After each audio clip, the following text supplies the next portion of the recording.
This week's show is going to be a little bit different, as this week we're taking an in-depth look at Toy Story Land.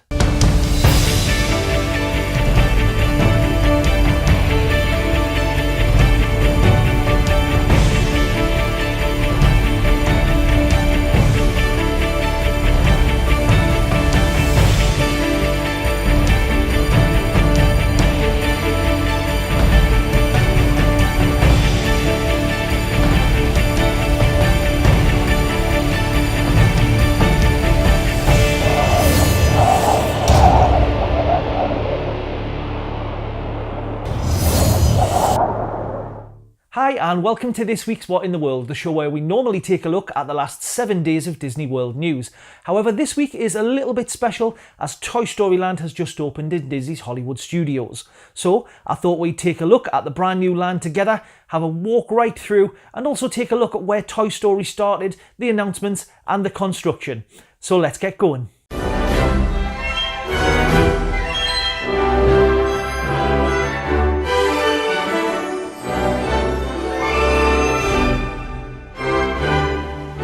So where did this all begin? Toy Story is one of Pixar's most beloved film franchises, spanning 3 movies with a 4th movie currently in production. Made in 1995, it holds a rating of 100% on Rotten Tomatoes and centres around a bunch of toys owned by a child called Andy. It was created from a Pixar short called Tin Toy, which gave the animators an idea about telling a story from the toy's perspective.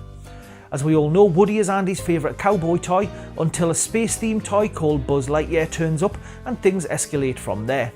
The twist in the movie was that we were to see things from the toy's perspective, and also the toys being alive until a person came in the room where all the toys would freeze. The film was a massive success at the time and earned nearly $200 million and was nominated for 3 Oscars, and was also the first computer animated feature film. It then led to Toy Story 2 in 1999, which introduced us to other characters like Jessie and Bullseye, then a further movie in 2010 when Andy is more grown up and heading off to college, and the toys have been a little unloved for a long time. The 4th movie is currently in production and is set for release in June 2019 and will be centred around the search for Bo Peep. Now as for the new land, this was announced at the D23 Expo in 2015, where Bob Chapek took the stage, announced they were planning to shrink guests down to the size of a toy and add a whole new land to Disney's Hollywood studios to help celebrate the 20th anniversary of the movies. The plans they had were to take it from a behind-the-scenes park to a park that would immerse you in the actual stories, and we were told that there will be 2 new rides and that Toy Story Mania would also be getting a 3rd track. So fast forward from the announcement at the D23 Expo in 2015 to April 3rd, 2016 when construction began. The backlot tour, Streets of America and Lights Motors Action and the Osborne lights were all closed and construction walls were put up. Right through 2017 we followed the progress of the new land, watching the Slinky Dog coaster taking shape, buildings starting to pop up and the new entrance to Toy Story Mania taking shape. The land became more populated and we started to see the theming elements being added, and in 2018 we've seen even more landscaping, some of the final touches and also some of the characters arrive like Woody, Jessie and Rex. So now we've come from the very beginning, from Toy Story in 95 right through to the announcement in 2015 on that stage with the concept art, right up to date on June 29th, 2018. Nearly 3 years on and Toy Story Land has a dedication ceremony with Bob Chapek and also the voice of Buzz himself, Tim Allen, helping to open the brand new land. We've had a social media overload covering everything about the new land this weekend, so let's take a tour of the new land, let's see what we can ride, where and what we can eat, and also what we can buy. So Toy Story Land is set in Andy's backyard, and we get to visit a place where Woody, Buzz, Jessie, Slinky and the Green Army Men all come to life. Everything is based on what Andy would have had to hand if he was building the land himself. So toys from his room like building blocks, yo-yos, game boards, dominoes and even a giant roller coaster set. The boxes that those toys came in and signs made from pens and crayons, so you get the idea. The land has 3 new rides, 2 new and a new entrance and a queue for 1 old favourite. Now when you enter the land, Sheriff Woody welcomes you standing nearly 20 foot tall and gives you a little tip of the hat, Careful though, as he's ready to catch troublemakers with his lasso. As you walk around past Woody, you'll be greeted by Jess and Rex, who are standing alongside Andy's roller coaster set which he's set up. The first ride you'll come to is the new entrance to Toy Story Mania, which has been one of the most popular attractions in Hollywood studios since it opened up in 2008. Not only did the existing ride get a new entrance, but also a new queue area and also recently a third track, so more people can ride than ever before. It's quite exciting to see the new entrances to the land, as all we've had for months has been the concept art. And the new carnival style entrance with its candy striped marquee is the box that the Midway Mania Games playset came in, which is genius and actually fits perfectly with the theming of the ride. Now I'm sure many of you have, but for those who haven't, the ride lets you experience carnival games using virtual objects, from baseballs to cream pies, where you need to hit targets to score points in a variety of scenarios. And there's also lots of hidden ways to get high scores if you look close enough. So as we move through the new land, a little bit further down and hang a right, and you'll hit Slinky Dog Dash. Built from Andy's Dash and Dodge Mega Coaster kit, Andy has assembled his roller coaster for maximum fun, but instead of just using the vehicle that came with it, Andy has put Slinky on the tracks. The red tracks and yellow supports were snapped together from Andy's hand-drawn plans, and the new family-friendly ride includes 2 launches, which is a first for a Disney coaster. At the midpoint, riders will experience sound effects and lights as you dart through a series of rings, and Slinky will bend and twist his coils around the track and over hills and drops as each 18-passenger train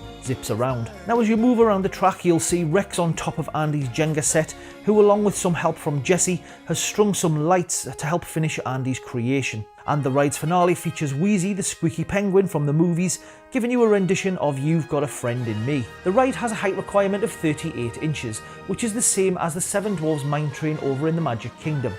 Early reports are that the ride is very good and has actually surprised quite a lot of people who thought this would just be a kid-friendly coaster. So again, if we move a little bit further into the land, we'll see Alien Swirling Saucers, the second new ride that immerses guests more into the land. The Galactic ride is based on toys Andy won at the Pizza Planet restaurant. The new ride features the little green aliens as you swirl around a multicoloured galaxy in one of the 11 rocket ships with them, while the claw hangs overhead, and it's all set to an energetic musical beat. The height requirement for this one is 32 inches. Now after riding all the rides and getting far too excited exploring this new land, I think it's time for you and me to go and get some food. Woody's Lunchbox serves up some tasty meals and old-fashioned soda floats from a walk-up window in a setting surrounded by Andy's toys and a giant vintage thermos flask. So let's grab a seat at the Tinker Toy table and order up a grilled cheese sandwich. Breakfast features favourites like the small French toast breakfast sandwich or the breakfast bowl. For lunch, you could get something like a smoked turkey sandwich or a barbecue brisket melt, and wash it all down with one of those soda floats. It's also been confirmed that Woody's Lunchbox will support mobile ordering. With mobile ordering, basically you open up the My Disney Experience app, and as long as the restaurant supports it, pay and order your food there. Once your number is called, you go to the window and pick up your food. It's very, very easy and saves a lot of time. Now while you're eating your food, you might even spot Sarge and get to play Sarge Says with the Green Army Men Corps. Disney have also just announced that both men and now also women of the Green Army Men Corps will be patrolling the land, and the characters will also have their faces exposed as opposed to when they were covered up, so it should make for much better interaction with guests. So we've been on the rides, we've had some food, and now it's time to take a look at what souvenirs we can get before we leave the new land. There is 2 merchandise locations. One will be a toy camper and the other is a toy dump truck. There are plenty of offerings which we spoke about in detail on a couple of episodes of the show before, and you can get plenty of items with logos including t-shirts, hoodies, dresses, and there's also a Slinky headband and an alien headband with light up eyes. There's also toys like the replica of the Alien Swirling Saucers ride vehicle and also a Slinky launch vehicle. Of course, there's also the obligatory magic bands, pins, mugs, and also a lot more. So there we have it. Toy Story Land is now open to everyone, and we've come a long way from that Pixar Tinker Toy short right through 3 movies to having a whole land with lots of rides where we can all spend time with the characters that we love. I hope you've enjoyed this special episode of What in the World, taking a look at Toy Story Land. If you did, please give us a massive thumbs up, as that does help us out a lot on YouTube. Now, if this is the first time that I've been on your screen, please don't forget to hit that subscribe button and also hit that notification icon next to it so you never miss any uploads of the future news shows. Don't forget you can find us through the week on Facebook and also Twitter at What in the D World, where we'll have all the breaking news stories and also little facts and bits of history about Walt Disney World. So that's just left for me to say thanks for watching this week's episode of the show, and until next week, we'll see you real soon.